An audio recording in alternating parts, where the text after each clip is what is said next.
Good Tuesday morning. It's Yarbrough back for hour number 2 here on NewsTalk 98.7 WOKI. Last week, I had a Tell Me Something Good story. I believe it was on Thursday, and it involved Chris Buckley. He used to be a national security leader for the Ku Klux Klan, and now he fights hate with a nonprofit organization called Parents for Peace. So we featured his story last week on Tell Me Something Good, and I reached out to Chris through Facebook, and I thought he might want to join us to talk more about his journey through the KKK and now on the other side of it, fighting hate. And he has said, absolutely, let's talk. And we got the whole hour for Chris today, and your phone calls will be certainly welcomed at 865-656-8255, 1-800-951-8255 if you have questions for Chris. Chris, how is life today in North Georgia? Good morning, sir. Oh, good morning, Bob. It's usual weather here in North Georgia, Campbell's soup.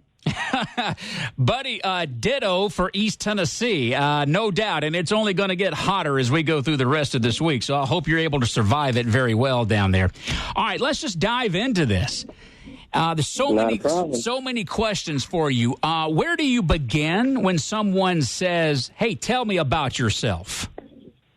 I usually begin with my childhood. I tell them about growing up in the early 90s in Cleveland, Ohio, during the height of the busing integration reform. And, I grew up on the west side. It was a predominantly white and Hispanic area.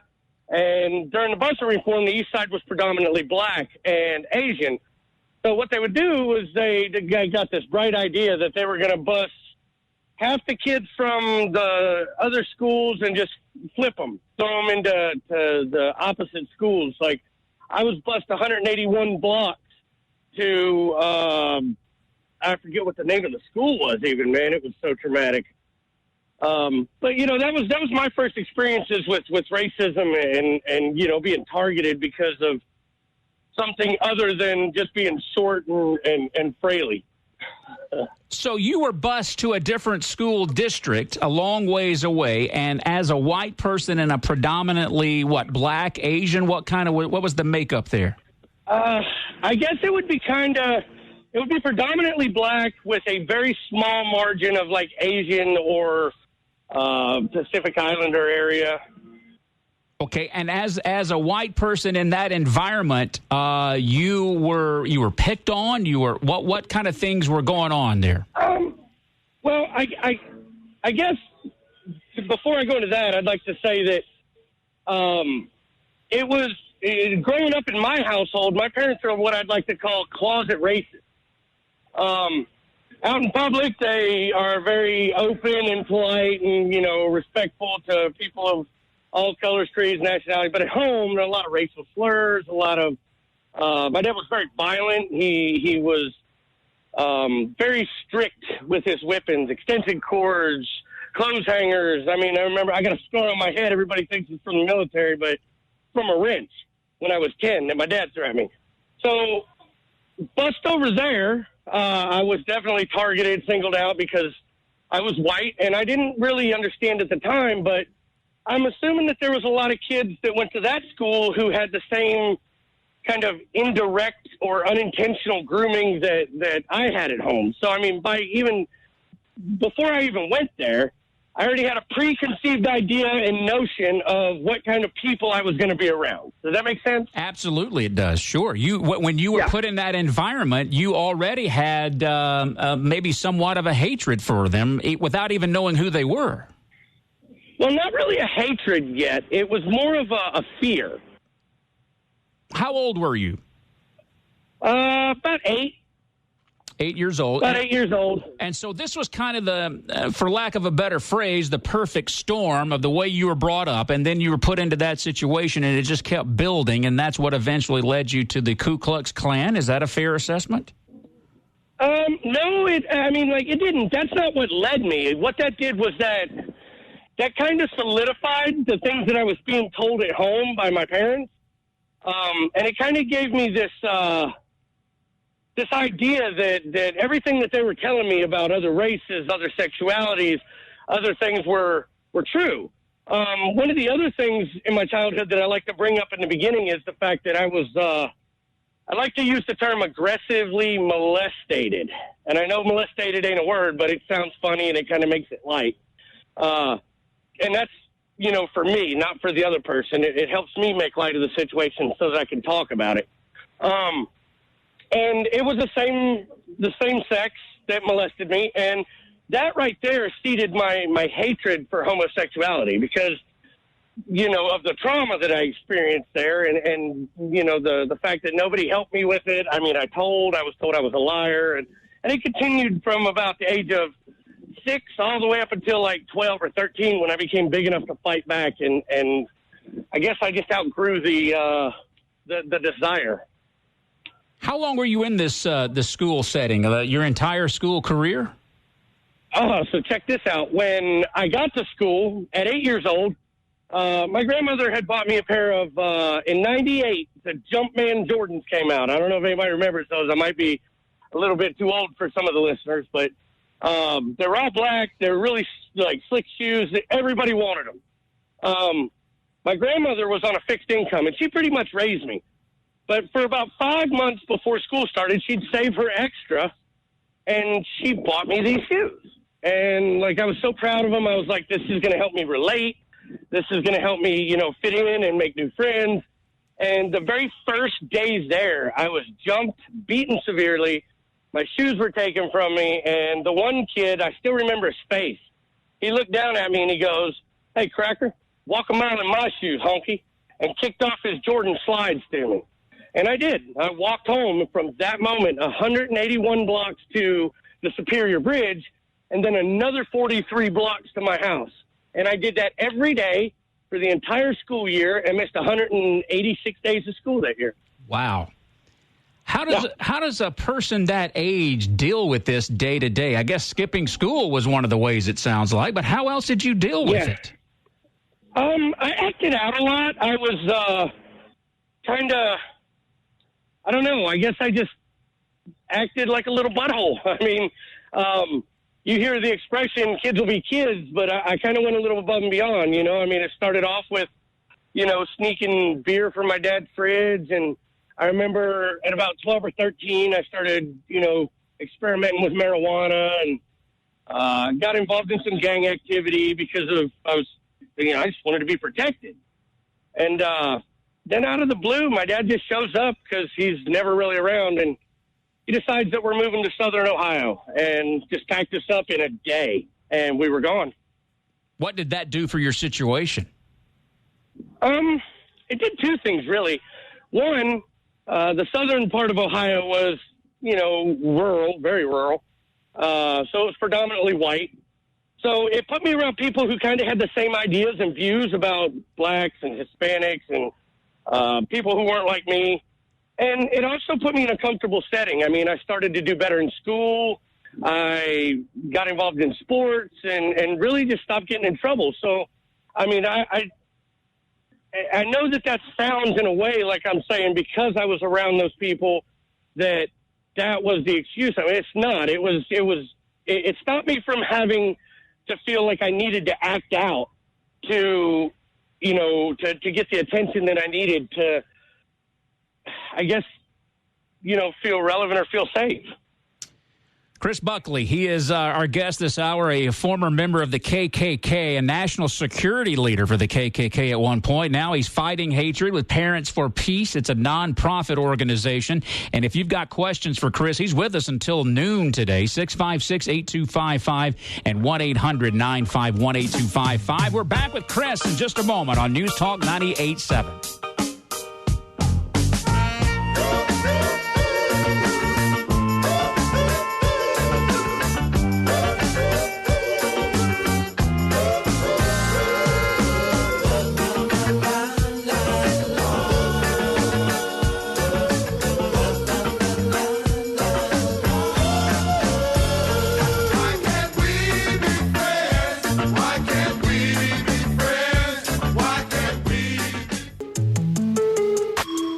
Here on Yarborough, Chris Buckley is our guest, former member of the Ku Klux Klan. He's now part of the nonprofit Parents for Peace. and he's here to talk about his story with us today. All right, so it sounds like, Chris, a household that kind of created some racist views for you, a school situation that reinforced those views. So how did this all eventually lead you to the Ku Klux Klan? 17, I was attending Benton County High School in MacArthur, Ohio. And I remember all the recruiters started to come in because, you know, gotta harvest that fresh senior crop that's coming in. And wait, so KKK recruiters would come in?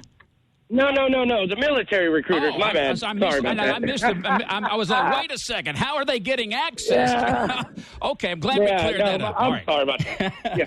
So the U.S. military recruiters started coming in, and I got to thinking, I was like, man, I don't want to work in a factory. I don't want to, work at a fast food restaurant. And it just seemed, they're a master at their craft. And eventually I signed with the Army. I enlisted in the delayed entry program, and I joined the Army. And, I became a combat engineer. I got to travel. I loved it. And I served with a lot of really great people of all nationalities, backgrounds, and religions. And, those views kind of were conflicted at that point because I was like, well, these are the best people in the world. These are my family, And so they started to kind of retort, I guess, so you would say. And eventually we got our deployment orders to go to Afghanistan. And when I first got to the MOB site, a lot of people don't realize, and it's a very necessary evil. The military actually has the program, and their main purpose during pre-MOB training is to radicalize their soldiers to hate the enemy. It's a necessary means to allow us to effectively do our job and objectify rather than humanize our enemy combatants. If we cared about every soldier that was trying to fire a shot at us that we had to take a life for, I mean, the suicide rate would be 10 times higher than it is now. So we start the radicalization process. I remember we never referred to, Afghan local nationals as local nationals. We called them Hajis. I'm not going to say the word because it's against my beliefs now to use that word. But you can fill it in, sand, and then camel jockeys. We didn't refer to their ceremonial dress as ceremonial garb. We called them man jammies, and we just really dehumanized them. And then we learned how to insult by, use your left hand to shake hands, show them the bottom of your feet when you sit. Don't stare at their women. So, we would purposely do things just to upset them, because they were killing our comrades, and you didn't know who was who. I mean, this has happened throughout every conflict we've had. In World War II, they were the Japs and the Krauts. In Vietnam, they were Gooks, Zipperheads. Korea, the same thing. Vietnam, so, I mean, it starts with the dehumanization process, and then you start to build this anger. And I remember that we lost a very close friend of mine in just a really quick skirmish.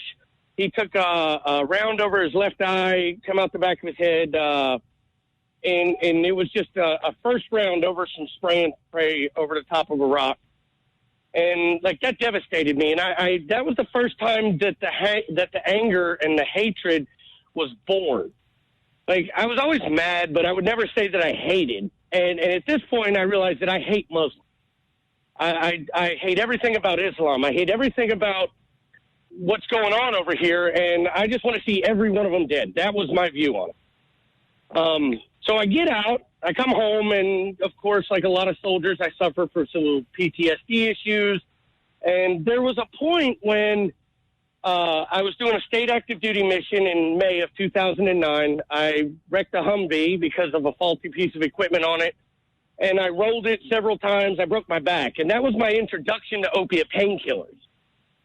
That kind of spiraled out of control, and I come to a point in my life where I either had to move in towards the seek help through the VA, go through counseling, get put on medications, and blah, blah, blah. Or I could self-medicate, which I was already doing through the painkillers and the alcohol. And I just kind of stayed with that because I guess, one, I was just too proud to ask for help. Two, my ego wouldn't allow me. And that just kind of impaired my ability to make the appropriate decisions I needed to.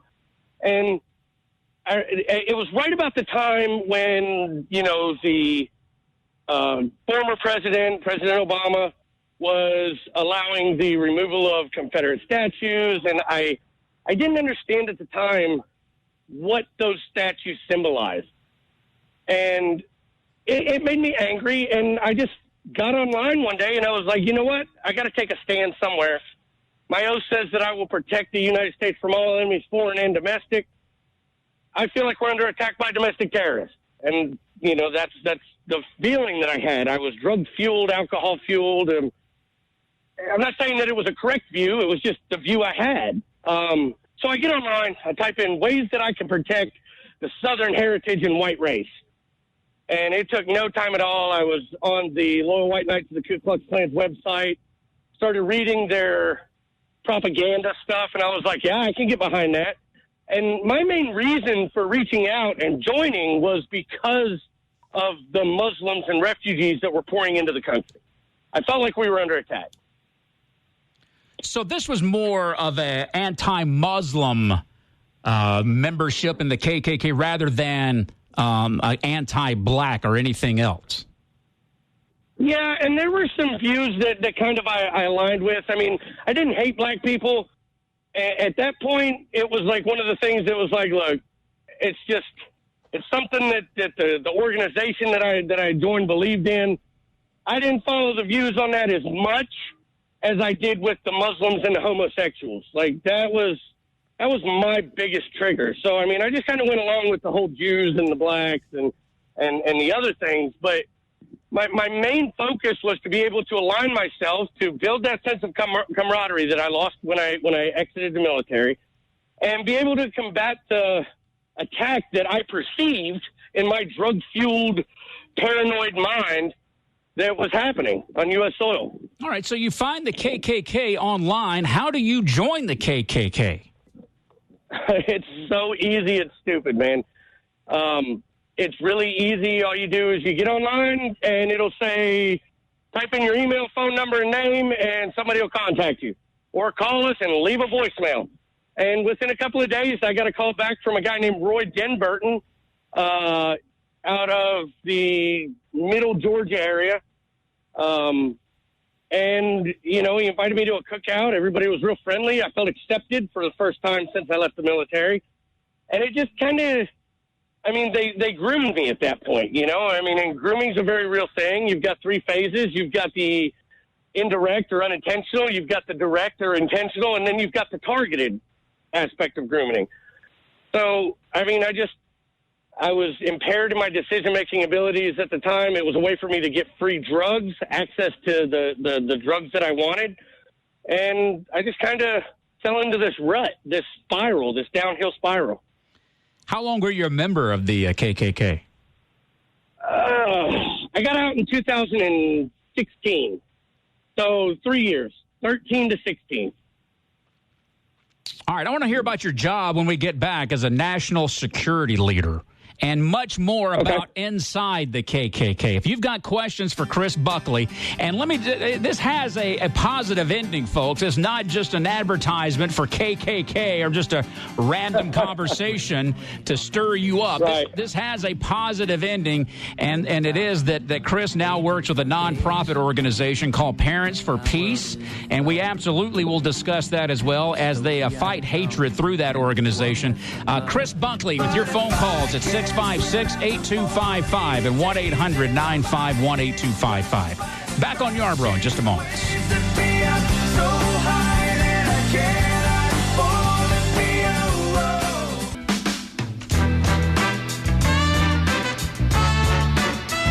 I featured Chris Buckley's story last week on Tell Me Something Good. And in a nutshell, this is the story. Chris was a national security leader for the KKK. and now he works fighting hatred with Parents for Peace. And so we're kind of getting the full little greater detail on Chris's story. He's with us until noon today, in North Georgia is where he is. Chris, I got to think most people don't really have much of an idea of how the inner workings of the KKK are. How do you become national security leader? What does that mean exactly? So I had a specific skill set that I acquired from the military. The KKK seen that as an opportunity, and they utilized that. They love showered that, and made me feel like what I had to offer was important to the survival of their people. So I immediately started off in like a low level, just security type of position, which is, we're armed. We protect the people who show up for rallies, and then they expect you to be willing to use that weapon or that force if there should be an issue or somebody were to pop off. Also, we teach, I say we because, that's the idea behind it. I'm giving you the breakdown of the way they word it to us when we get involved, is that they teach the other security members how to defend themselves. They would do, combative classes on how to defend themselves. And eventually you'll move up into a state level position where you're in charge. The hierarchy would be you're in charge of all the security members below you, and the same thing for national. Like once you become a national officer, you're in charge of all the different states, and then so on and so on. All right. So again, I don't know the inner workings of all this, so some of these questions might seem a little bizarre. But is this a job? Is this a paid position? No, not paid at all. Most of the people involved in this organization are poor rural Americans who are just angry at a lot of things in life and looking for a way to let that anger out. Mm. It's more of a club. Do you talk about specific incidents that happened while you were a member of the KKK? No. I try not to. Most of what the KKK does is antagonize other organizations such as Antifa, Black Lives Matter, Black Panthers, La Raza, other entities that, and some of which are marching for civil rights, such as Black Lives Matter. Others, whatever their agenda is. And then, their main goal is to attack and incite a reaction so that they have the justification they feel that they can use they can use force. Well, since you brought it up, what are your thoughts about what we're seeing around the nation these past a couple of months with riots and the different things that are going on regarding a variety of organizations? It's really it's a split view. I remember, I think it was Martin Luther King that said riots and things of that nature are the voice of the voiceless. Don't quote me on that. That's paraphrased. But, I mean, if you look at it, like there's been such a problem for the last 150 years on systemic racism, and I fully support Black Lives Matter. I'm a huge supporter of what they're trying to accomplish. I think that their work is just as important now as Dr. King, Malcolm X's, and all the amazing characters that went into the civil rights movement in the 60s. I feel like Antifa is their front message is we're there to be anti-fascist, but I do believe that there is a lot of antagonizers that align themselves with specific organizations to fuel the conflict between these organizations. Does that make sense? It does. It does. Do you see the situation from your unique perspective getting worse or better as we move forward? Well, I have a very unique perspective, a very privileged and blessed perspective, because I get to work with such an amazing organization who's on the front lines of combating hate and extremism in the United States through Parents for Peace. So I get to see things that the average person who just watches the news or listens to the radio doesn't get to see. The amazing strides and willingness to cooperate and work together with our organization, from entities such as the U.S. military, law enforcement branches across the United States, colleges that want to reach out and they want to take part. They want to do something. And so, I mean, I see it as it's a very touchy situation. It's a powder keg right now. And, you know, you have organizations such as the White Nationalists and the KKK, the Black militant movements who are specifically targeting the idea of inciting this race conflict. And when we break it down, it doesn't have as much to do with race as it has to do with injustice. And we're starting to address those injustices. And for the longest time, we've had people who were like, well, here's the problem, but they didn't offer any solutions to it. You know, I mean, the problem is that these organizations are sending non-criminal record type of individuals, young men, young women, to enlist in the military, get that training, and bring it back to their organization. I know that for a fact, because that is one of the things that we encouraged our younger members when I was involved in the KKK to do, was to join the military, get that training, bring it back to the Klan. It's free training. So, free training, exactly, and they get paid for it. How many states is the KKK in today?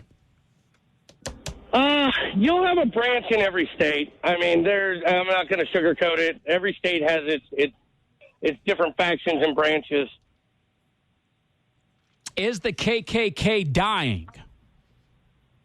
I believe that the numbers are raising, actually, because of the way that the news media portrays situations, because of the polarization that's pushed that agenda. And I believe that all hate groups are on the rise right now, and we need to approach this not as an aspect of how do we eliminate these organizations. We need to take this and approach it in the same way that we approach the AIDS epidemic. This is a public health crisis.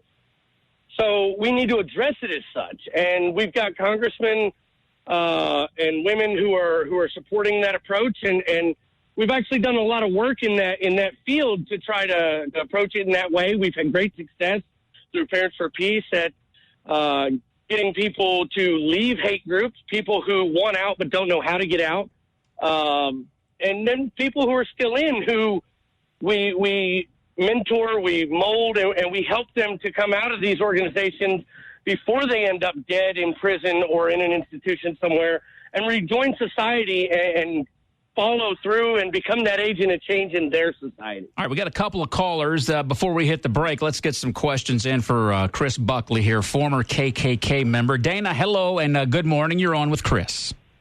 Hey.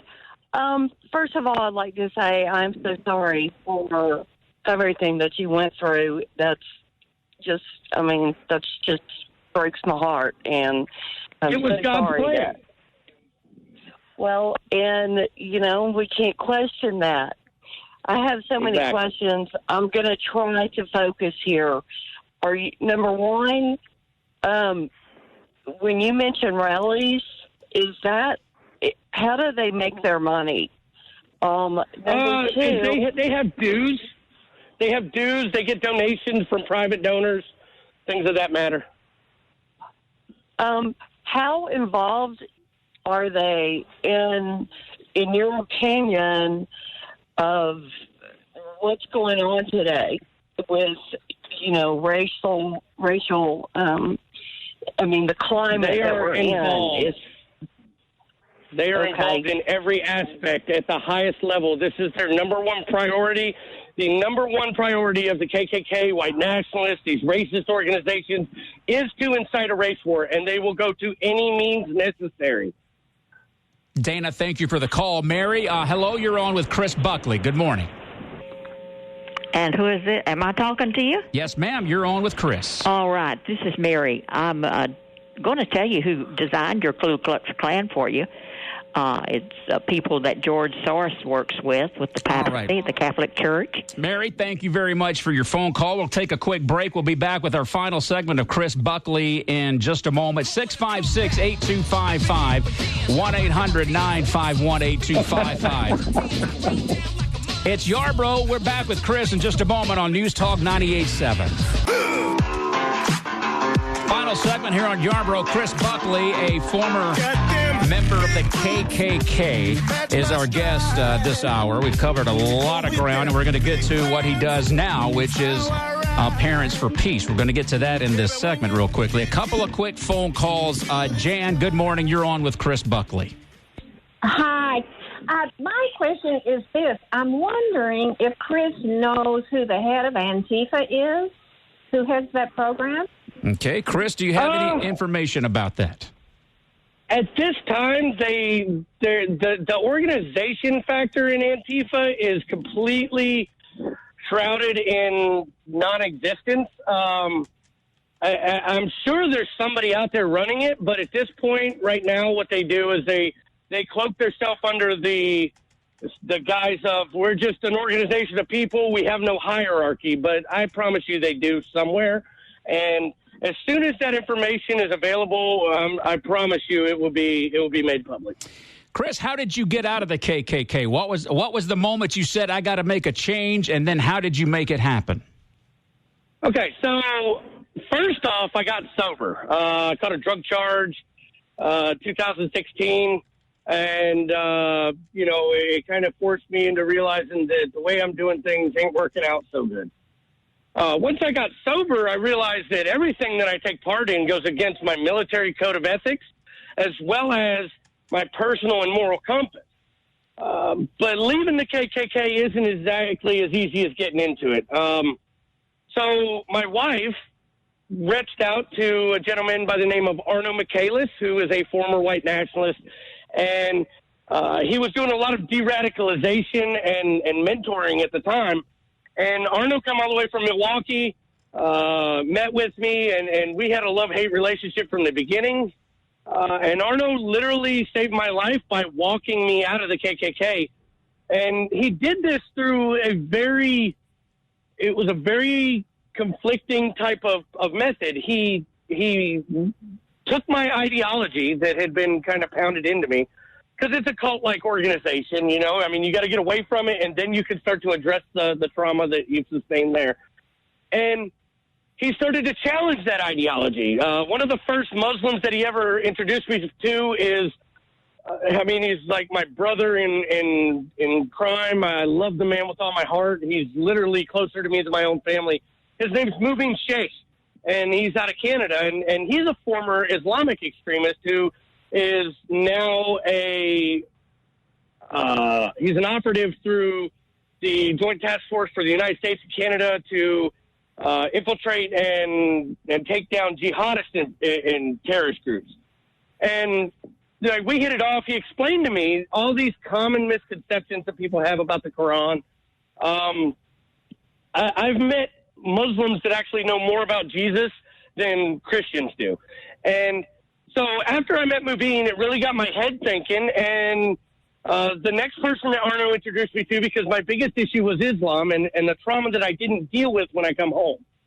So Arno introduced me to Dr. Haval Kelly, who is a cardiologist out of Emory University, and we hit it off. He come to visit me, and we decided that together we can spread the message that people change, that the people that we claim to hate, we don't realize that we don't hate. We just have issues that we need to deal with. And we could show that through our story. And after working with Dr. Kelly for a few months, Arno reached out to the director of Parents for Peace, Miriam Churchill, and told her my story. Miriam sent Arno down to do an interview with me. And I guess that I had the background and the energy and the passion to be a member of that team and that family. And she reached out to me, and I've been with Parents for Peace ever since. Explain a little about Parents for Peace. What's the mission statement?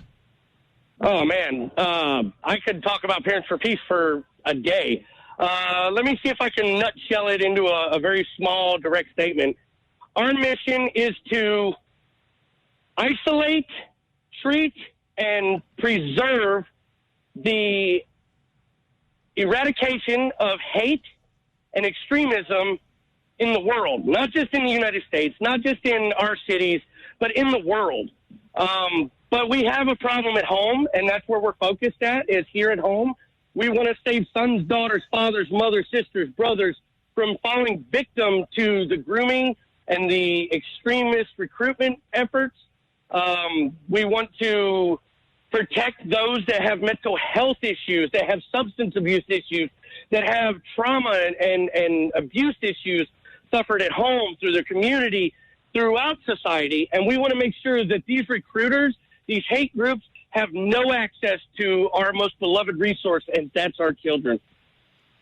What are some red flags, since we're talking about this? If parents have children out there, however old they might be, what are some of the red flags you would recommend they look for? So during the COVID times right now, our kids are spending a lot more time online than they usually do. And that's a great tool for recruiters to remain anonymous but still groom our kids under the guise of a online gaming friend or just a chat buddy. Some of the red flags that I like to point out are, one, drastic change in attitude. If your kid's always, really even and mellow, and then all of a sudden they're angry a lot, acting out, not just isolated incidents, but all the time angry. All the time, acting out, lashing out at authority, at their parents, at their community leaders. That's a red flag. Disassociation from the family, withdrawal, pulling away from the things that they enjoy doing and just want to be by themselves. Spending a lot of time online with new, I use the quote fingers, I know you guys can't see me, but new friends who are really cool and get along with, that share the same views and beliefs. These are all like warning signs of grooming. And parents know their kids better than anybody. But the reality of it is that kids spend a lot less time with their parents nowadays than they used to. Most of their time is spent with clergy members, after school programs, boys and girls clubs, daycare, schools, things of that nature. So that's why we have to get the education level up of the teachers, the faculty, the clergy, the community service members to be aware of these warning signs also. Chris, I appreciate the hour, my friend. Thank you very much for spending it and just scratching the surface on exactly what you've been through in your life, which involved the KKK, getting away from the KKK, now fighting against the hatred with Parents for Peace. And if you'd like to get more information about that organization, Parents, 4, Peace, parentsforpeace.org. Chris Buckley, thank you, my friend, and we appreciate Bob, your time. Yes, sir. One more thing. I know you cut the lady off before, but I'd like to compassionately educate her into why she's completely off in left field about her statement. So the KKK was formed right after the Civil War by 9 Confederate soldiers in a courthouse in Pulaski, Tennessee. The spread of disinformation and lack of knowledge that people like that lady spread around, it just feeds and breeds the hatred. So we've got to educate ourselves and not just portray this hatred onto other people. The Democrats, the Republicans, George Soros, the KKK was started by people who had traumatic experiences and wanted a way to release that hate. So Chris, I appreciate her. Thank you very much. We're out of time, buddy. Appreciate you. Have a great day. And thank you. We'll be back tomorrow at 10 o'clock for Yarbrough.